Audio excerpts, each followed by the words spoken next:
Welcome to our session on the power of LinkedIn and TikTok.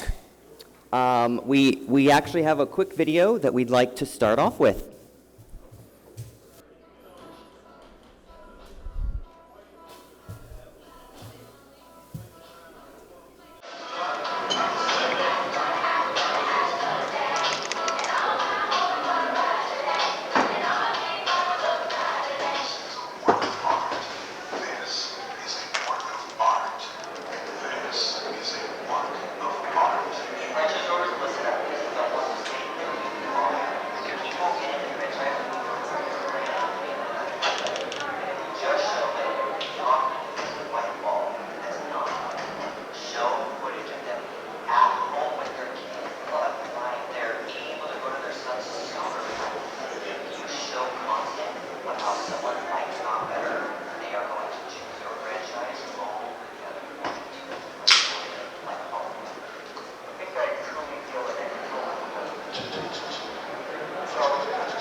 So if you guys can't hear that, he's speaking about how much he loves his baby and how much the franchise has allowed him to see his family more.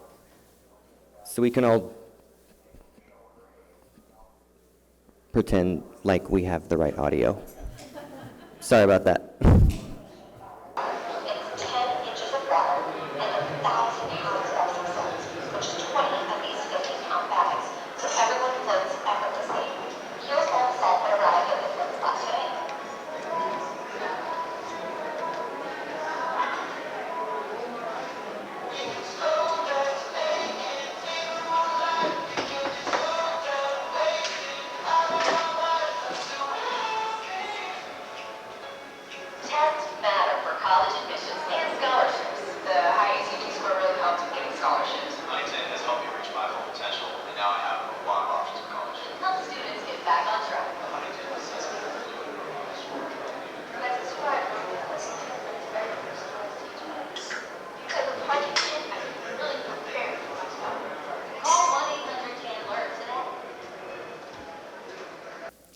All right, so I think that's it. So let's pretend that you guys heard all that. So were those good videos? Okay, all right, thank you. I was told I only have one button and it's forward. So, all right. All right, guys, thank you for being here. Excited to speak about the power of LinkedIn and TikTok. Let's introduce ourselves. Marcos, if you could go first.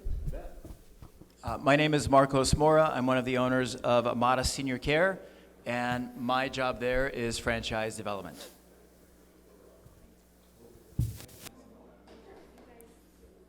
Hi, everyone. Hope everyone had great lunches. I'm Ann Huntington Sharma, president and board member at Huntington Learning Center. We help kids learn. My name is Mandy Rowe. I am the president of True Rest Franchising, which is a sensory deprivation concept. And I'm Anna Kajawa, and I'm the Director of Sales and Marketing at Sign Gypsies. We are the yard greeting rental company, and I'm also on the executive team there. All right, thank you. So let's begin with this. Why should people be on LinkedIn? What types of videos should they be putting out there? So why should people be LinkedIn specifically? Mm-hmm. So we've developed Amada Senior Care basically through LinkedIn. We don't do much on Facebook or any other network.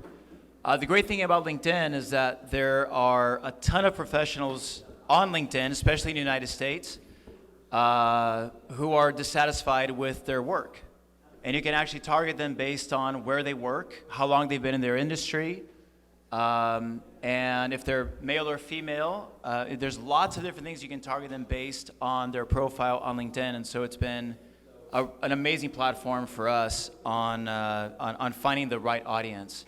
I think if you're looking for people who are professionals, people who have done well in their careers, LinkedIn is by far one of the best platforms to be on. I have a question for the group. Who here isn't on LinkedIn? Okay, so we have one. Wow. Welcome. And everyone else, are we all on it personally and professionally? Meaning your companies and individuals? Okay, well, welcome again. We're all going to find you once you join. That's beautiful. So with Huntington for LinkedIn, we use it B2B, especially FranDev, as you're just sharing. And like Facebook and the other sites, they know everything about you plus more. So you can drill down to zip codes, to how you define yourself, et cetera, what your needs are, what your likes are, what they aren't, which is fantastic from a FranDev perspective. From a customer's perspective, it works for us tangentially, more so for staffing in our centers, for tutors as well, and I'm sure in every industry it's really important to get great quality folks who are working with the franchisees. So that's an amazing tool for recruiting. So we see it recruiting more so on the staffing, and then of course the franchisees. But LinkedIn is great, and we look forward to welcoming you onto that platform. I guess I haven't mastered LinkedIn, so I'm interested in what you guys have to say. Do you want me to talk about TikTok? Yeah. Please. So for me, being on TikTok, I've got maybe close to almost 200,000 followers on there, and they're all just business-related followers. So for me, it's heavily awareness-based. I consider myself to be educating the next young generation of potential floaters or potential customers. And then, ironically, it's actually become a great tool for hiring for me as well, since I'm looking for more of those part-time minimum wage students to really run the front desk of my business. So for our owners, TikTok has become a way for them to introduce themselves to their customers. Our model is that we sneak in at night when your kids are asleep, and we put the sign up, and then we sneak away, and then we come back the next night and do the same thing to pick up the sign. So them getting any face-to-face with their customers rarely happens. And so a lot of them have taken to TikTok to show their inventory, to kind of just tell a little bit about who they are and put their personal spin on what our brand is, which really just comes down to celebrations, whether it's from corporate to a first birthday to a wedding. And so really anybody in this room has a reason to celebrate. And so that's what we're all capitalizing on. So being able to kind of just showcase our individuality through our brand and our owners has really become a great avenue that we've used TikTok for. And should every single video be this well-done video, or is it okay if it's just a cell phone like this? Well, the one that said, this is a work of art, this is a work of art, that's one of our highest ranking videos with the highest views on TikTok, which is funny, but it was because that particular soundbite was trending at the time. So TikTok maybe can tell you more.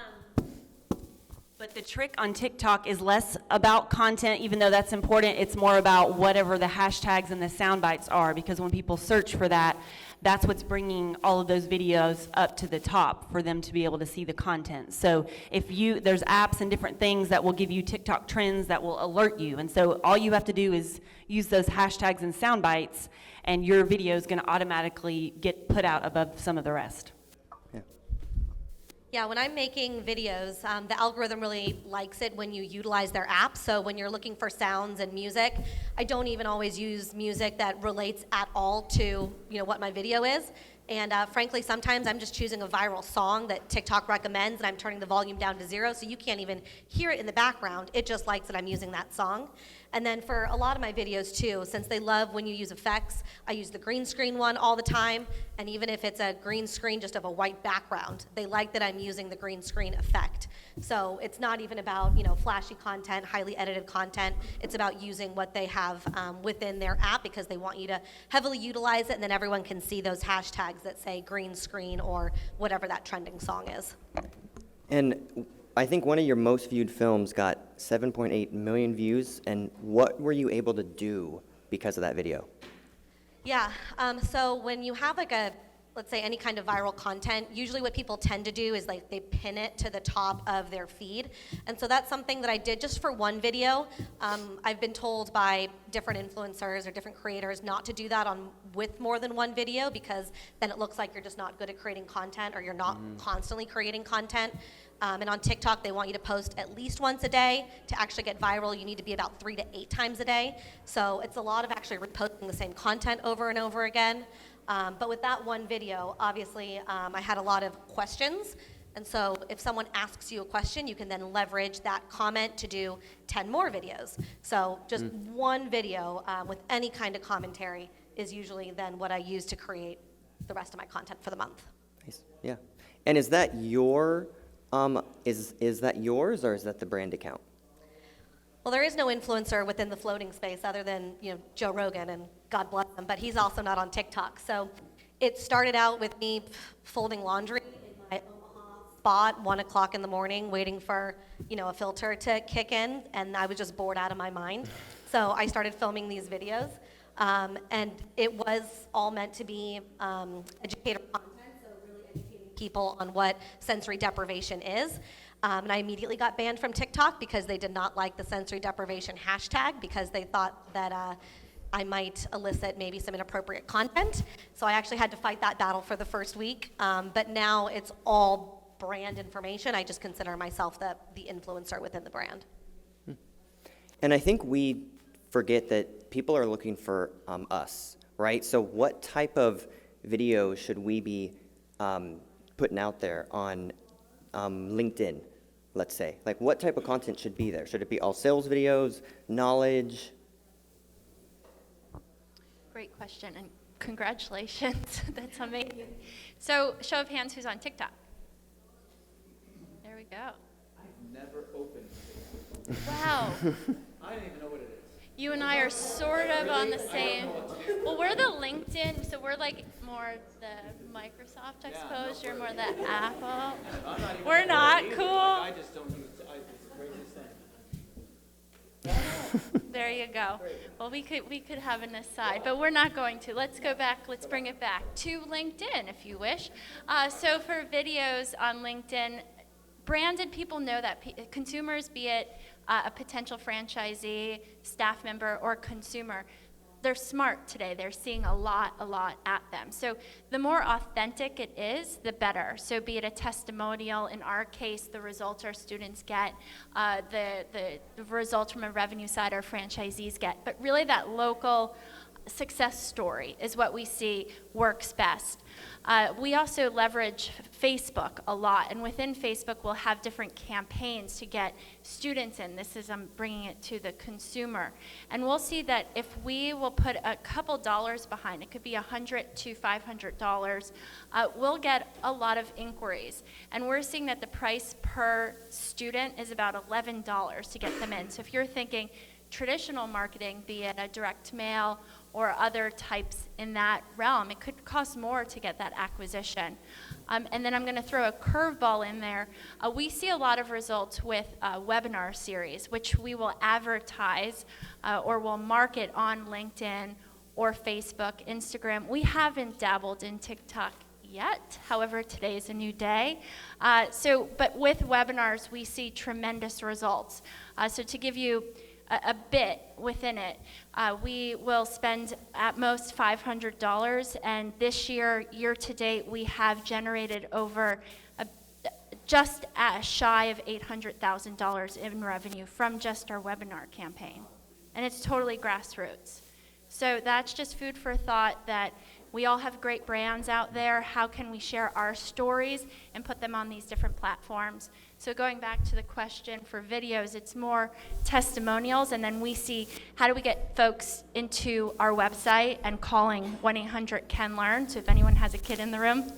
But with that, our webinars are really informational and educational, and we see great results with them.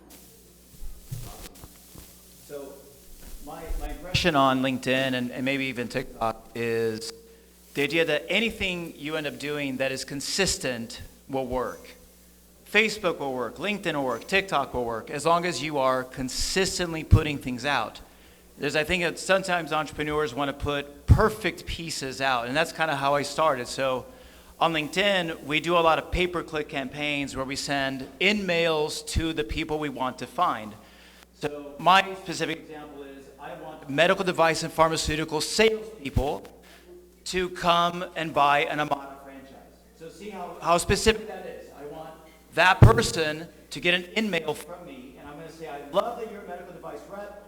Come apply to become an Amada franchisee. That's my message. But then what I was doing also is I was starting to put out content in my personal profile. Because on LinkedIn, you have your company profile and you have a personal profile. And I would try to come up with content about Amada, but I would get bored of it. So I'd do a video one week about how wonderful Amada is, and next week I'd do another video about how wonderful Amada is. And what I started to realize is I can't do that, and so I just started doing videos. And they seemed at times a little kind of self-promoting of myself. My business partners were a little bugged by the videos. But what happens is if you do it consistently, where I was just putting out stuff, I'd put out stuff about non-business stuff. And what would happen is the leads, when they would get information from me, or get information from Amada, they'd find me, and they would get to know me a little bit better on my LinkedIn profile. But I'll go back to saying, you can't just say, let's try Facebook for a month.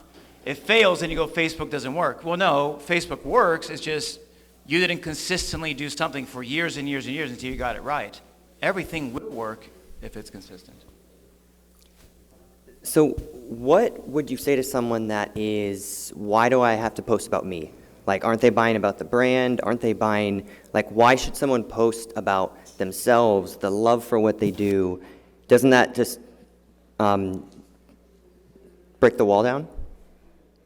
Say it goes back to the like, trust, buy model of sales, right? And so when you're showing the personal side of you, I tell all of our owners, you are the brand. So you're taking the brand kit and all of those logos and colors and all those things that you have to fit within, but you yourself become the brand. And so when you're real and you're authentic and you're showing them that you're just like them, you're talking about your kids. Our model is moms 35 to 45. And so Facebook is actually a huge platform for us because that's where that age demographic is most of the time.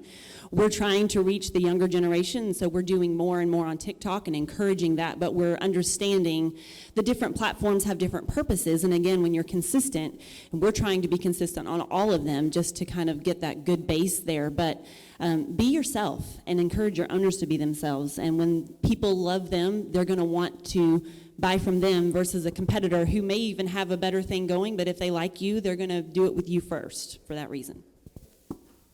And you said that you get about 50 leads a week, and you don't have to pay for that, right? That's just all organic? We get about 50 to 100 leads per week for people who are interested in buying our franchise. Now, we've been around since 2014, and we grew very steadily until 2020, and that actually was our biggest year yet because so many people were doing drive-by celebrations, and for our model, it was just perfect. And so those leads have just continually rolled in since then, but a lot of it is referrals. It's, we're encouraging people to use free signs. I was just on that community grassroots panel earlier, and it was all about that because people who are seeing it themselves, they buy in, they love it. And so a lot of ours is word of mouth and sharing on Facebook and friends telling friends. Is there any questions out there that you guys have? Question, just specifically about what you just said, based on those 200 leads a month you're getting, or your quality leads, from TikTok, or can you share like the close rate on those, or anything about those specifically? A lot of them kind of just rule themselves out based on available territories. And so once we dial down on the ones who are in areas that we have open, our Fran Dev gets in touch with them and just kind of does an initial vetting to see if they're a good fit. And then we go from there. Aside from you yourself creating content, do you use somebody else to create that content for you? So let's say, I don't have team members who can dedicate their time to it. What would you recommend to use, like the marketing agency with the actors, or like the appropriation of the content as often as you said? I guess at each of my locations, I run the 4 corporate-owned locations, but at the front desk everywhere, these people are generally millennials. And so I'm asking anyone with an iPad or a phone to take video content for me. And it's not always of like their face. So a lot of times I'll just have like a new owner or a new employee take their camera and just do a tour of one of our locations. I'll just take that video and I'll edit it and doctor it up, and no one's face is even in the video, but it gives me content. In the beginning, I was paying someone to post for me on a regular basis just because I didn't have the time to do it. I don't do that anymore, but I have enough content over the last couple years that I can spend the 3 seconds to get on TikTok and post something. But I would use anyone that's within your locations. And sometimes like I'll go on to Stranger Things, like on Netflix, and I'll take a 20-second video clip of what's on Netflix, and I'll post that with some kind of caption that's related to sensory deprivation. So TikTok does not mind if you do that. Instagram does mind if you do that. We repurpose a lot of our videos and content. And so if we're filming a commercial, we'll have a lot of B-roll and a lot of outtakes. So our marketing team will slice and dice it depending on what the purpose is. So if you guys all have conventions and you franchisees, you can have a tripod in your phone and start getting franchisee testimonials. You could hire someone depending on what your budget is. So at all levels of budget, you can get those great stories. Keep that content, repurpose it over the years if it makes sense, even a throwback Thursday or flashback Friday, or you could do franchising Friday. All of that content is great. So we'll use everything across the board and use it when appropriate. We do use a third party, but you do not need to. And I'll put just another hot tip in there specific to Instagram Reels and TikTok. TikTok loves 7-second videos. So these are not, 2-minute long. They're 7 seconds generally. Maybe the most I have is maybe like 25 seconds. And specifically on TikTok, what it's trying to do is get your content out to a new audience. So you can repost the same video 3 times a month or more, and it's going to reach a brand new audience that didn't see it the first time because it's trying to land on the For You page, not get in front of your existing followers. And then if you're on TikTok and you go to download a video, you'll probably notice it gives you a watermark. Instagram hates it when you post the TikTok watermark on Instagram. So there's a website called SnapTok, just SNAPTOK, and you can actually upload your TikTok video, and then it will remove the watermark for you, and then you can repurpose it on Instagram, and you can, again, use it multiple times, and it won't kind of kick you out the way it would if you had the TikTok watermark on that video. Your question, I was reminded that for us, I think there's been something about having a face to the brand for the prospect.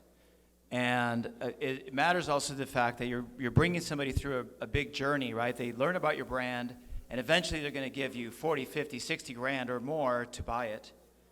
And I think that if they feel like they already know somebody in that brand, they know a face in that brand, it's going to be a lot easier for them to give their money, because it's sort of, we always talk about who is the Moses of the brand, right? You think about the Israel leaving, and if it was just a bunch of posts that they were looking at, leave, get out of Egypt. But no, it was Moses with the staff going, follow me, right? And so who's the Moses of your brand that when they come to Discovery Day and that Moses shows up for Discovery Day and they're like, that's the guy that I've been seeing on all those videos, and he's here, she's here, and they're going to help me get to the promised land. Like, this is the... So I think, yeah, you can get a company to just do a bunch of posts, like, that's great because it reminds you. But I think there's such power in getting somebody, it doesn't have to be the founder either, somebody in your brand being the face that's somebody that people feel like they can follow. That I'll give you $55,000 because I know you're going to take care of me and get me to the promised land. Yeah. My question is I understand you were talking about getting the leads and getting rid of the unqualified leads, but how many of those leads are you closing in percentage? I don't have that. I'm sorry. I'm not in that part of the process, so I can't give you a percentage. But we typically are closing, our goal is 6 a month, so of closed locations that we have new owners for. We've had a lot of turnover, so a lot of those are new owners of existing locations as well.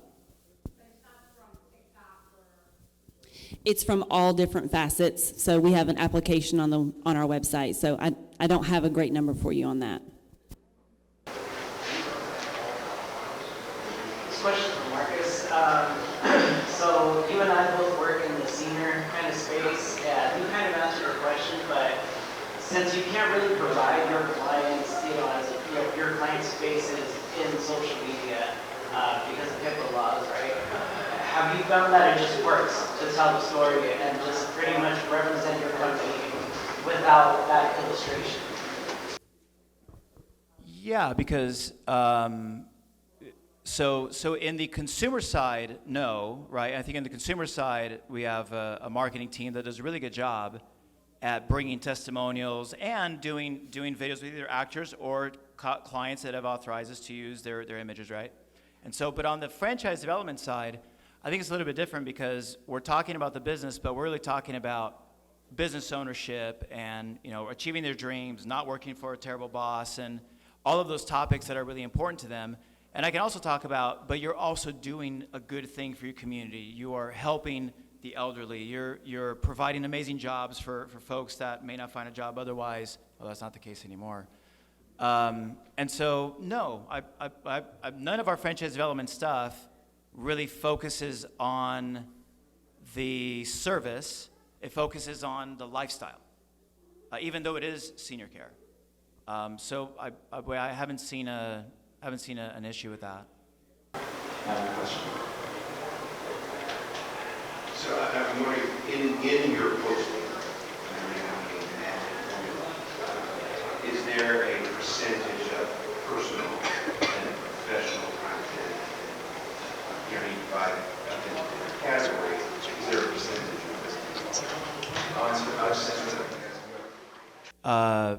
this? I don't have a percentage because what's funny is I don't care how much content you're putting out now, you don't have enough. And so you could post every single day, right? And not quite have enough anyway. So for me though, it's been a lot more personal because I get bored of talking about Amada all the time. And I actually think that our leads enjoy seeing us as not just Amada. So it's a lot more personal than it is business, even on LinkedIn. What we do, and so for folks who have their own LinkedIn, of course, you're going to be resharing different articles or posting about what's going on within your companies and resharing friends to build that network. From a corporate standpoint, we will reshare stories from franchisees. If there's local news in a certain market, it will then be brought up into our main LinkedIn page. From a Facebook perspective, it's more about it's softer because LinkedIn is more business. So for Facebook, what we'll do is it will be those testimonials, and Facebook has the mother-child component, so you can have a main brand page and then your locations can have their own. You can use third parties such as Sochi and others that then will push out content for franchisees who may not necessarily want to do that or be capable or anything. So we have that as well. So at least all of our locations are getting some content that's branded. We see the best though when a franchisee goes in there and then we'll show a success story. This student reached their goal on the SAT and is now going to their REACH school. So if you can sprinkle in the branded and then also the testimonial, and the more local area, tag a local school. In our case, I'm not sure what, it looks like you might be pets, so something that's a certain park or veterinarians or you name it, if there's a certain walk. Getting involved and geo-tagging and making it as local as possible will help the actual location. From a Fran Dev side, it's what Marcus was saying, that it's more figuring out who is your potential franchisee, where do you want it, you can localize it. I want to be in the Philadelphia market, these are the different zip codes, etc. Actually, I have a question for you guys on that. What is your split between videos or like blogs or like written content versus videos on LinkedIn? All of it. All of it. Well, videos and then in mails, which is written, but no writing. Okay. We're heavier on blogs and video. Okay. Can you repeat that? I'm sorry, I didn't hear you. What we're doing right now might not be right, though. I think video is better, quite frankly. But we have more blogs and written than videos. But if you look at all the stats, we need to be doing more videos. Every day is a school day.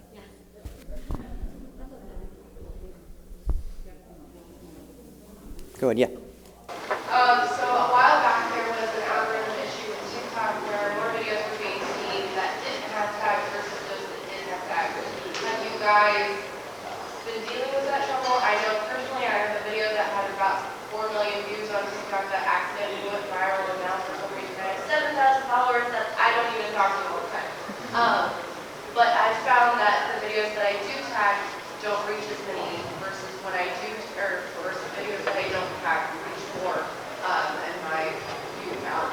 And I'm trying to translate that to the companies that I work with. TikTok, it starts to learn who you are. So if you're the kind of person that usually does not post hashtags and that's working for you, it's expecting you in the future not to use hashtags. When I use hashtags, what I've kind of been coached is that the hashtags that have like millions of reposts are not going to get you very far, and the ones that only have like 3,000 posts are not going to get you very far. You kind of want to look between like the 20,000 and 60,000 range and maybe not go too much more above that. And if you're going to use one of the ones that's gone viral, your video has to be very specific to what that viral trend is. But again, TikTok's learning who you are. So I don't post a lot of trends because it knows that I'm just like the green screen gal with the hashtag FloatPod. So I just use that over and over and over again, and that works for me. So if it's working for you, I would just stick with it. Mainly what's the top tips that's natural. I know you plus these other tools. Do you use any like third-party apps like filters? No, I don't. The one thing I'm starting to dabble with is converting over into YouTube and trying to figure out how to leverage that as well. I have not done that super successfully yet, but when I find one, I do. And you post stuff, you post on TikTok or automatically putting on videos. I do TikTok first because the editing and the effects are way better, and then downloading it and then putting it on.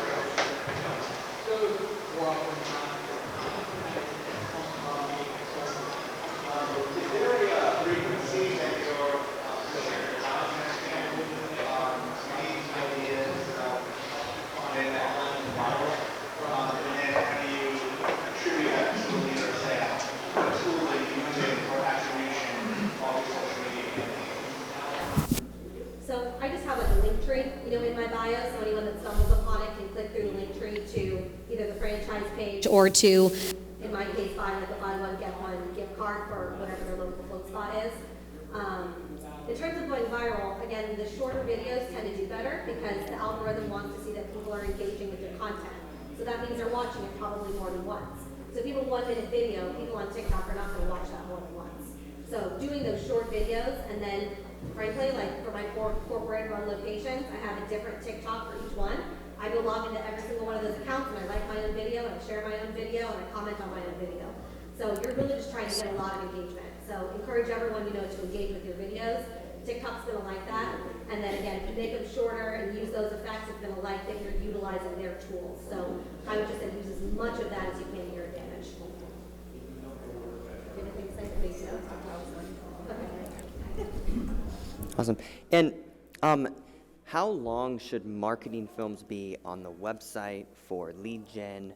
I see some films that are 6 minutes on the site. I'm like, nobody is going to be watching that. So what's the right length? Why don't you tell us what's the right length? 60 seconds, honestly. Oh, that's it? Okay, cool. Okay, all right. He's right. He's right. There's nobody in this room that would know better than he Yeah, does. thank you.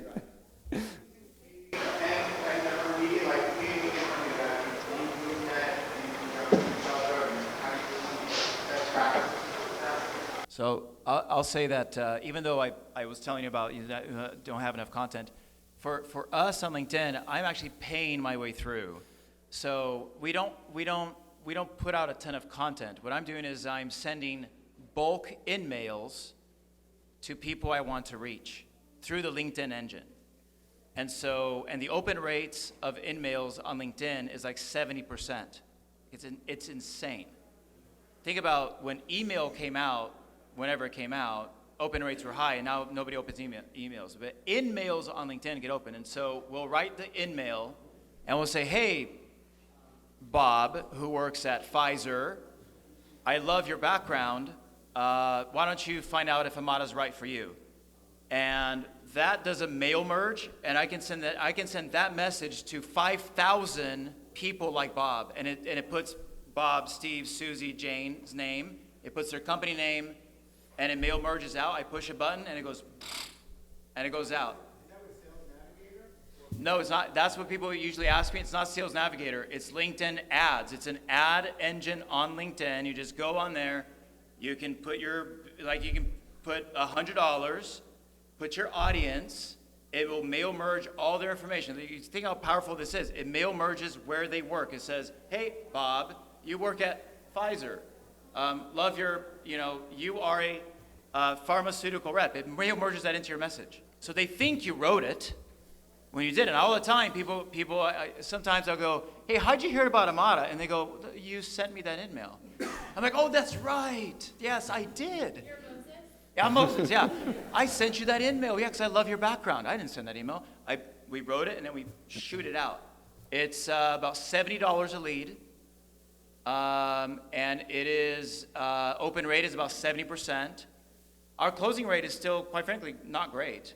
It's like 1 out of 100. It's awful. But the people we do close are legit. Like, they are crushing it, right? So I'm okay with our bad closing rate. But you can do that with find all bankers, or find all architects, or find all nurses, or find all teachers, or and send them an email, and it's just push a button. Out. Okay, my question is, Anne, were you going to say something? No. Okay. My question is, which one of y'all is going to take a video of this whole room and post it on TikTok? I think that was I the think plan. we all are, for sure. Yes. Oh, yeah. Love that. Thank you for that, Cassidy. All right.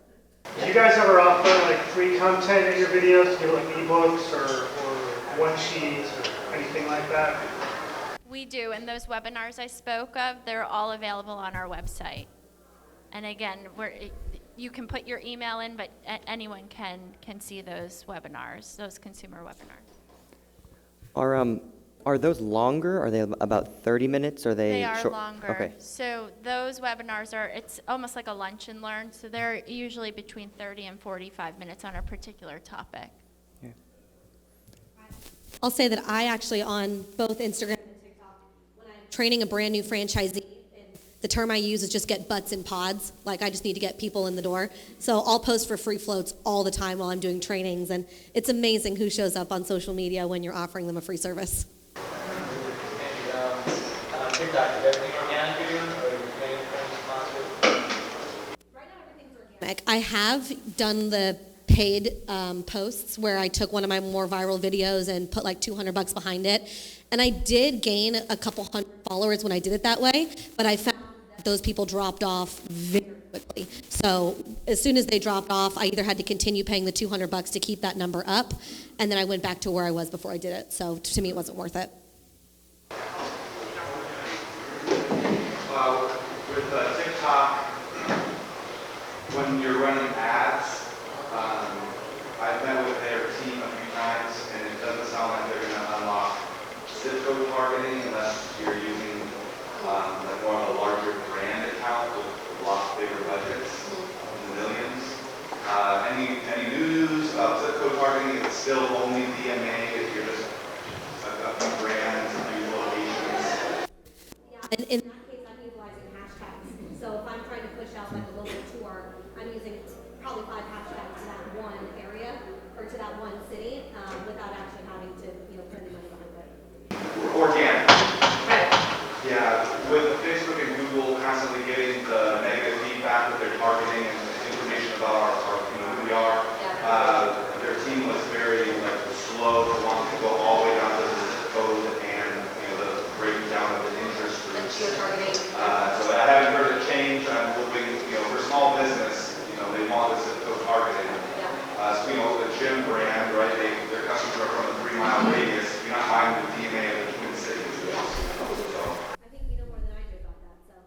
wait for you. So I think we have time for one more. I think I was told 2:30 was the time, but I don't know if anyone's in here that can actually tell me that. So we'll make 2:30. So go ahead. Yeah.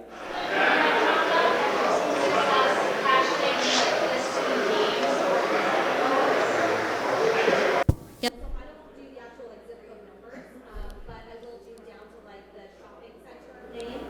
And I found that definitely works. So like Easton, Ohio, for example, is more like a shopping center, and I'll use Easton, Ohio. I'll use like the 3-letter abbreviation for that, submarket.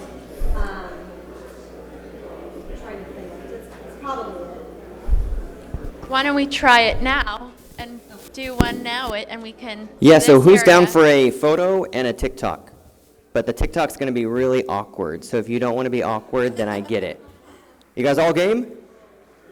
Okay, all right, let's take a selfie first. I don't know if Carly's here is taking photos, so we'll use my iPhone. I don't know if we can all fit in here, but we'll give it a shot. Sorry to people on the side, I don't know what to say. All right, 3, 2. And we'll take a quick video. Everyone wave, wave. Hey! All right, now the TikTok trend that I want to do, if people have seen this, you go like this. She knows, thank you. Okay, do you guys want to do that? But you got to stand up. All right. Guys, so literally all you're going to do on the count of 3 is just do like 7 times. Is this it? That's it. Am I doing it right? Ready? Okay. And you don't stop. You just keep doing this the whole time? All right, guys, 3, 2, 1.